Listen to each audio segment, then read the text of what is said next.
Hi everyone, I'm Sandie La Nae. Welcome to Psychic Creations.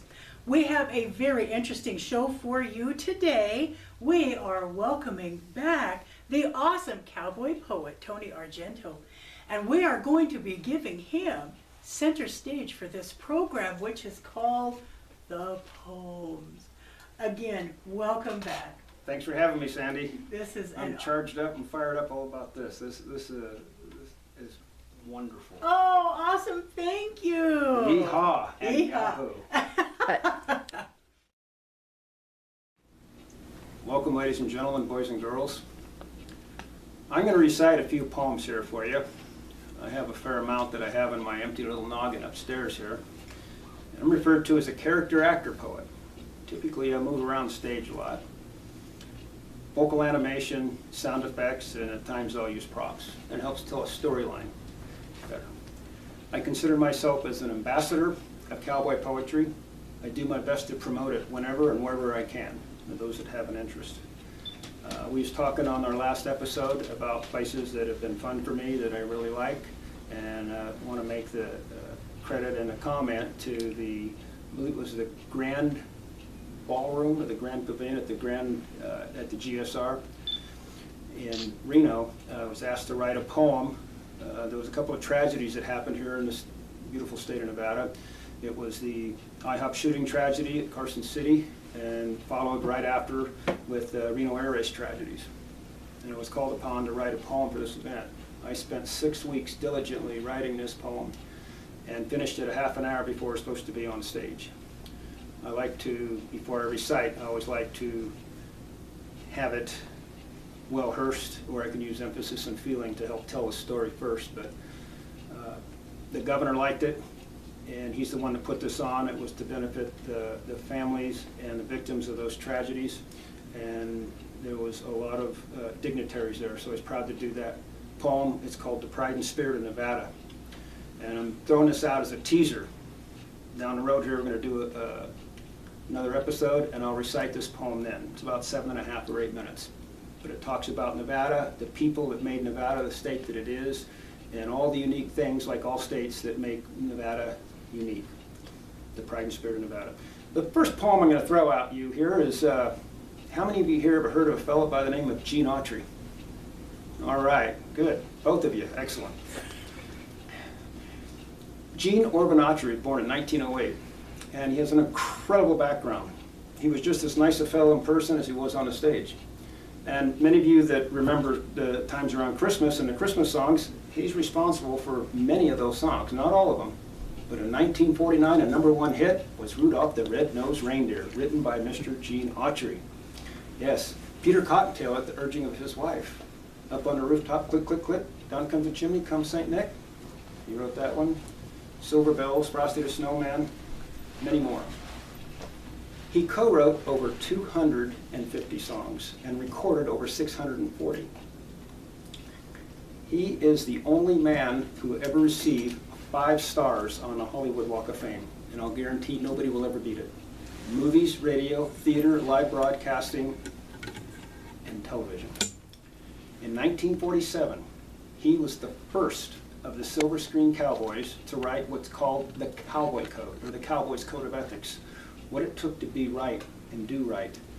And he wrote that especially for boys and girls who wanted to emulate him and copy the way that he lived. He was just as wholesome in life as he was on the stage. And it's called the Cowboy Code, the 10 Commandments, what it takes to be a cowboy. Following that, other cowboys of the Silver Screen wrote their versions as well. But he was the first that got that initiated. The cowboy must never shoot first, hit a smaller man, or take unfair advantage. He must never go back on his word or trust confided in him. He must always tell the truth. He must be gentle with children, the elderly, and animals. He must not advocate or possess racially or religiously intolerant ideas. He must help people in distress. He must be a good worker. He must keep himself clean in thought, speech, action, and personal habits. He must respect women, parents, and his nation's laws. And number 10, ladies and gentlemen, boys and girls, Tony's personal favorite. The cowboy is a patriot. Mr. Gene Orban Autry. Thank you. Thank you very much. The next one I'd like to recite is a poem that got me fired up to do cowboy poetry.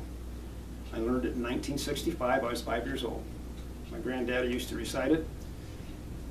And what interested me about this poem in particular was how the storyline came about. The characters, what they looked like, what they were doing, and where they were. And to this day, when I recite this poem, those images are still in my wild, empty little noggin upstairs here. This was written in 1917 by a fellow that us cowboy poets kind of refer to as one of the fellows that really got cowboy poetry rolling, was Gale Gardner. He was a postmaster in Prescott, Arizona, and he was a real cowboy too. On his way to go train for the Air Service, before it was called the Air Force in 1939, he's going on a coach car called the Santa Fe Limited in the state of Kansas. When he looked out his coach car window, he saw what he termed as round-rumped cattle grazing in a nice plush green pasture. He pulled out his quill and he penned this poem called Tying the Knots in a Devil's Tail. Now this verse is done in song and in poem, but I'm going to recite the version that my granddad used to recite. And here it is, Tying the Knots in the Devil's Tail. Way up high in the sere peaks where the yellow pines grow tall, Buster Jiggs and Sandy Bob had a roundup camp last fall. They takes their horses and their running irons and, by golly, maybe a dog or two. Why, they swore they'd brand every long-eared calf that came within their view. Now, many a long-eared doggy that didn't hush up by day had his long ears whittled and his old hide scorched in the most artistic way. One fine day, says Sandy Bob as he throws his seagulls down, I'm tired of this cowboyography. Well, I'll go to town. So they saddles him up and they took off at a lope. There was no choice of a ride, for them were the days when an old cowpoke could oil up his old insides. So they started out at the Kentucky bar, the head of Whiskey Row. Then they winds her up at the Depot House, some 40 drinks below. Then they sets him up.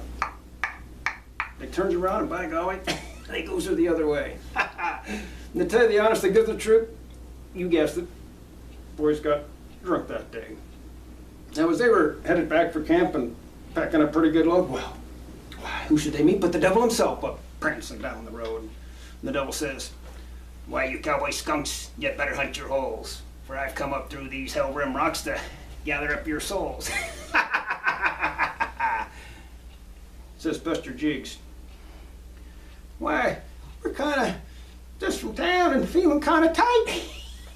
Hey, you ain't gonna get no cowboy show, stop some kind of a fight. So he punched a hole in his old little rope and he swings her straight and true. And he whips the devil around the horns and he takes his valleys too. Now Sandy Bob was a Riata man, with his rope all coiled up neat, but he shakes it out and then he builds him a loop. And he ropes the devil's hind feet. Then they stretched him out on the desert ground, and while the irons were getting hot, why, they cropped and they swole forth his ears, and they burned him up a lot. Psh, psh. Now here's another one, bud. Psh. That one's gonna leave a mark. Then they pruned him up with a dehorning saw, tied knots in his tail for a joke. And they rode away and left him there, tied up to a black jacko. Now, you ever go up to this there Pete's and you hear an awful wail? Yeah! Well then, you'll know it's the devil bellowing around with the knots tied on his tail. Mr. Gale Gardner from 1917. Thank you. This next one I want to throw at you. I like to incorporate history, and I like to incorporate humor as well. That's good for the soul.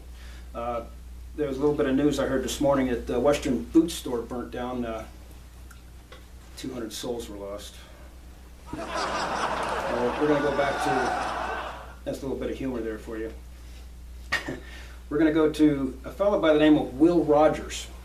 Will was an incredible man with an incredible feat in a short period of time that he lived here on this earth.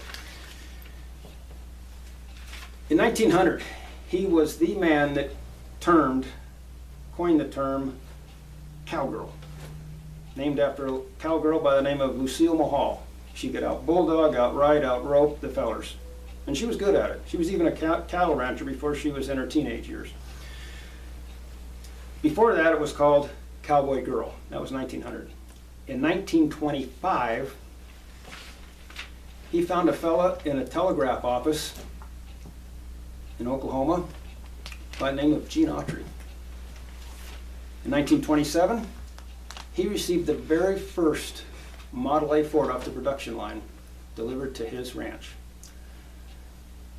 from Mr. Henry Ford himself. He also said,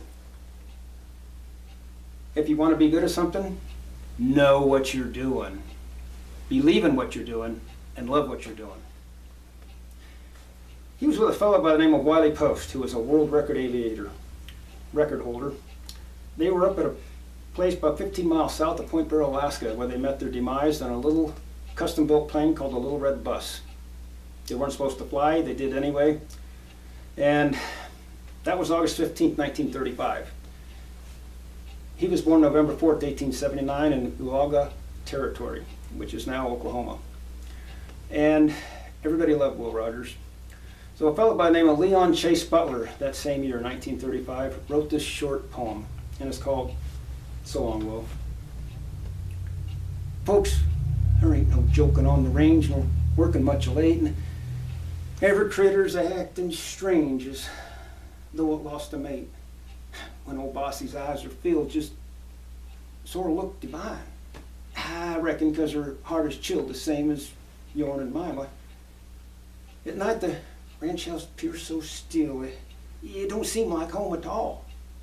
But we old cowhands who know that Willie can't hear her supper call, it after all it comforts some to always save a plate, as if expecting him to come loping through the gate. Don't seem fair he had to go so sudden down the trail, 'cause everybody loved him so. No wonder millions wail.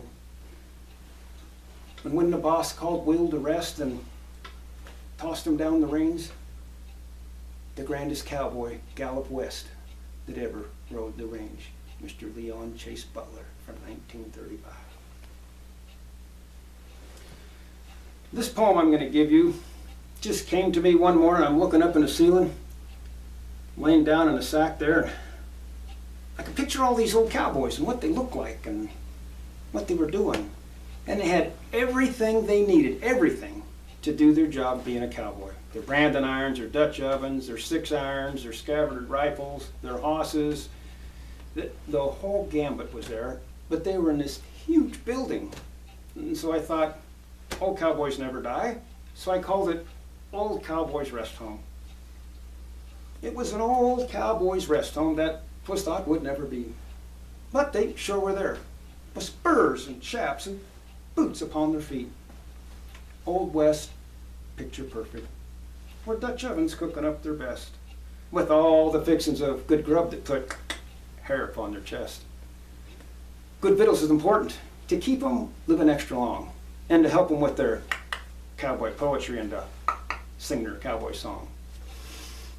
The aroma of campfire coffee and good old cowboy beans with cowboy posters on the walls of Tom Mix, John Wayne, Roy and Gene. Their scabbard rifles and holstered 6 guns, there for times of need. Their cowboy hats laying upon their crowns, respectful as should be. Their branding irons in the fire, waiting to mark their brands. Camp cooks in their Studebaker chucks, cooking for all the hands. What patriotic is the cowboy? Of course, we all reckon that's true. Yeah, like Western stars, Gene and Audie Murphy, just to name a few. And like a Charlie Russell painting, old cowboys, they'll never die. And looking back, the cowboys past, their pride and spirit still alive. Thank you. This next one I'm going to give you, I call it Cowboy, and it gives a little flavor of the cowboy, and it's a fun poem.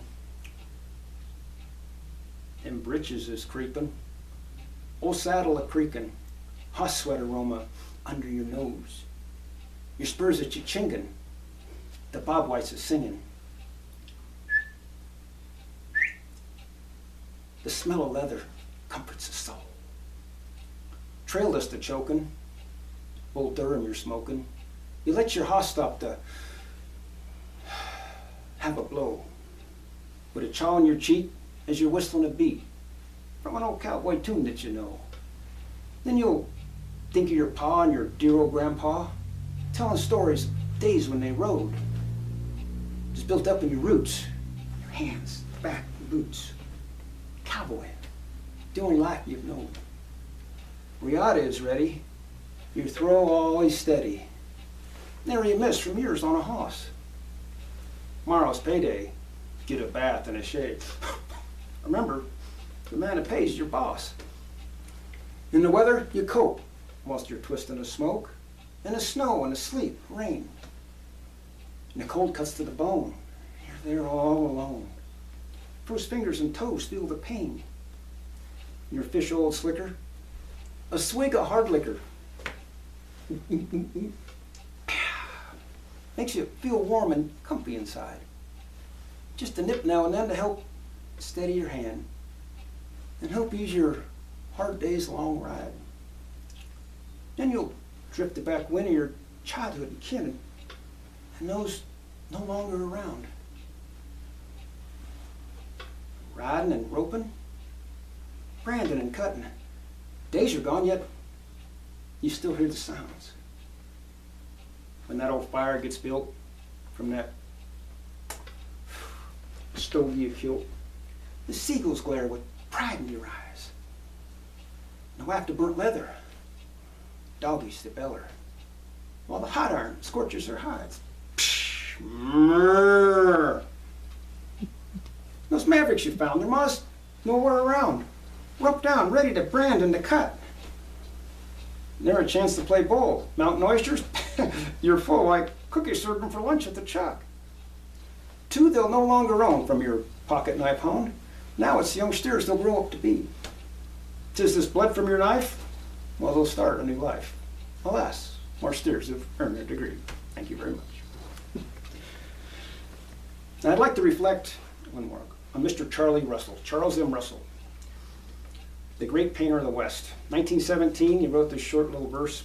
The West is dead, my friends, but writers hold the seed, and what they saw will live and grow, again by those who read. When the automobile first came out, it was referred to as a machine. So I'm giving you reflection on this verse that he did. A machine is made, a horse is born. No four-wheel brakes, no screaming horns. But hoofs takes trails that wheels don't know, with saddle, cinch, and latigo. He also said, woman can go farther on a tube of lipstick than a man can with a Winchester and a side of bacon. But if you want, you can see what man made from the seat of an automobile. But if you want to see what God created, see it from the back of a horse. Mr. Charles M. Russell.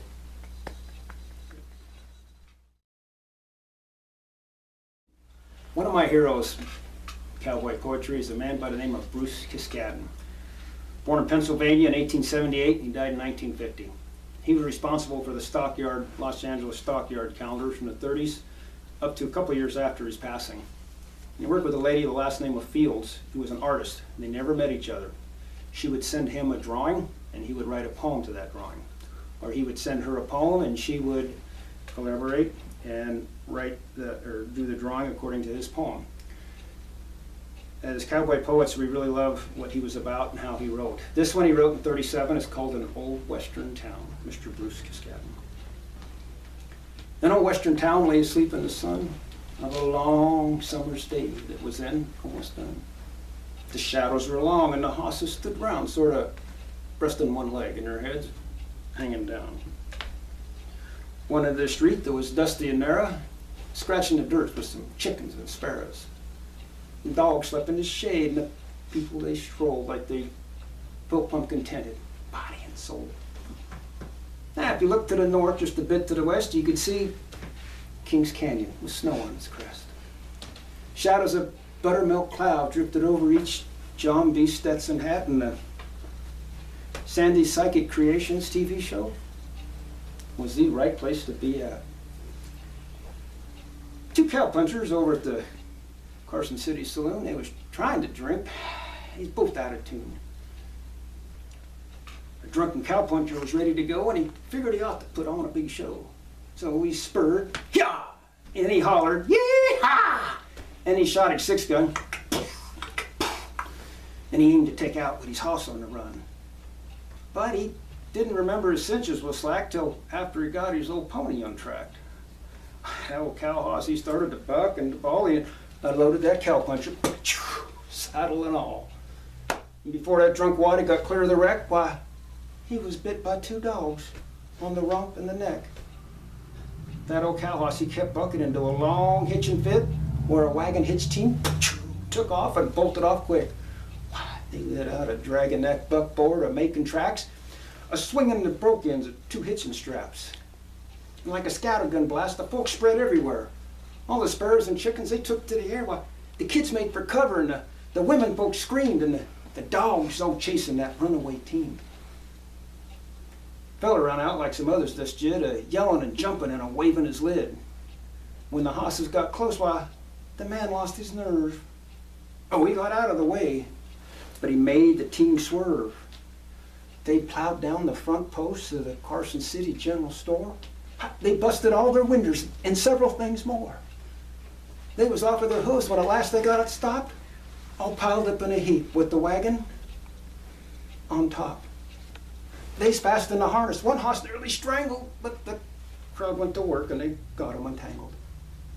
And just when the teamster started to lead the team away, the Carson City store dude come out with plenty to say. Why, his place had been wrecked, and what made it worse still was the man with a team owed the store man a bill. Oh, and he swore he'd take it out all on that feller's hide. Yeah, and he sure wasn't bluffing. He got in and he tried. But most of the citizens present, they reckon the storekeeper come off with a mighty poor second. Town marshal come with his badge and his gun, just in time for a drink, when the whole thing was done. Old Mr. Sun soon went down, then a few golden streaks from the afterglow showed on them beautiful Carson Range peaks. The kerosene lamp shed a soft yellow light where the townsfolk was cooking their suppers that night. 'Twas the real western night. The heavens amazed, the stars, they hung in clusters so bright that they blazed. Some of the neighbors, they gathered to visit and talk. Why, you could hear their creaking footsteps along the boardwalk. There sprung up a soft, gentle breeze from the west, and one after another, the lights went to rest. And the curtain of night settled quietly down on that best of all places, right here in Carson City, Nevada State Capital, and old western town. I'd like to conclude this set with a patriotic verse. How many here like Johnny Cash? Hello, my name is Johnny Cash. Johnny was inspired when he wrote this from a fellow by the name of Gordon Sinclair, who was considered the Walter Cronkite of Canada, who had a syndicated talk show in Toronto. And his subject for the day, which happened on Tuesday, June 5th, 1973, was called America, the Good Neighbor. And he, as a Canadian citizen, had it with all these countries. The US of A bailed out, rebuilt their infrastructure, and forgave their debt. This inspired Johnny to write the album called Ragged Old Flag. And I'm going to give you that title cut from that. There's 12 cuts on there. He wrote all with the exception of one, which was co-written by his wife, June Carter Cash. And the man in black's not wearing black on that album cover. He's pointing to a ragged old flag, and he's wearing a denim jacket, either Levi's or Wrangler. He says, you know when people say they wrote a song or a poem in 10 minutes? He goes, well, I did. The words came out faster than I could write them down. This come out on album 46, and it's his only lyrics, never intended to be sung, but spoken word only. Now I'd like to fast forward this to 9/11, 2001. This album charted again. That tells you the true patriotism in this country. And I'm happy to share this poem with you. Out of respect for our flag, our men and women, who served this country and those who gave its ultimate sacrifice, I always remove my hat. Ragged old flag. I was walking through a county courthouse square on a park bench, and an old man was sitting there. And he says, "Your old courthouse is kind of run down." And he says, "No, it'll do for our little town." I says, "Your flagpole, it's leaned a bit, and that's a ragged old flag you got hanging on it." And he says, "Have a seat." So I sat down. "Is this the first time you've been to our little town?" I said, "Why, I think it is." He says, "Well, I don't like to brag, but we're kind of proud of that ragged old flag. You see, we got a little hole in that flag there when Washington took it across the Delaware. Then it got powder burned the night that Francis Scott Key sat watching and writing, 'Oh, say, can you see?' Then it got a bad rip in New Orleans with Packham and Jackson tugging at its seams. It almost fell at the Alamo beside the Texas flag, but she waved on through. She got cut with a sword in Chancellorsville, and she got cut again at Shiloh Hill. And there was Robert E. Lee, Beauregard, and Bragg. And that south wind blew hard on that ragged old flag. On Flanders Field in World War I, she got a big hole from a Bertha gun. And she turned blood red in World War II, and she hung limp and low by the time it was through. And she was in Korea and Vietnam, Iraq and Afghanistan. Then she went where she was sent by her Uncle Sam. And she waved from our ships upon the briny foam, but, well, we just about quit waving her back here at home. In her own good land, she's been abused. She's been burned, denied, dishonored, and refused. And the government for which she stands is scandalized throughout the land. She's getting threadbare and wearing thin, but she's in good shape for the shape she's in, because she's been through the fire before, and I believe she can take a whole lot more. So we raise her up every morning, take her down every night.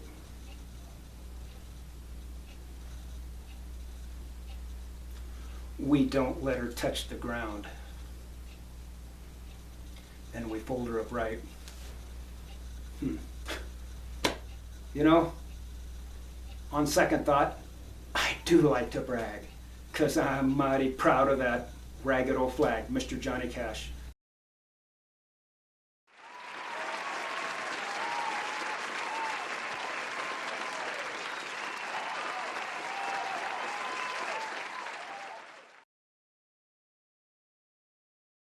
Well, Tony, I don't know what to say. That was spectacular. Thank you. Wow.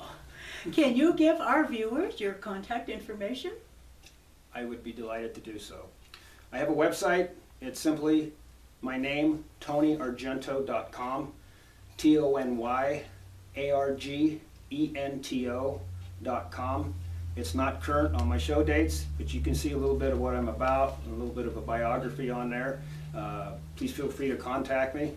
I really like what I do, and I like to share that experience with those that have an interest. My phone number is 775-826-5760, and that's all about tuned up and twisted cowboy poetry at its best. Nice. Very nice. Thank you again, Tony, for being on our program and letting our viewers twice experience your fabulous specialty of cowboy poetry. All right, now if you viewers would like to be a guest on Psychic Creations, you can contact me at my website, which is www.sandypsychicstones.com, or at my email address, which is admin@sandypsychicstones.com. Thank you so much for watching Psychic Creations, and we'll see you next show.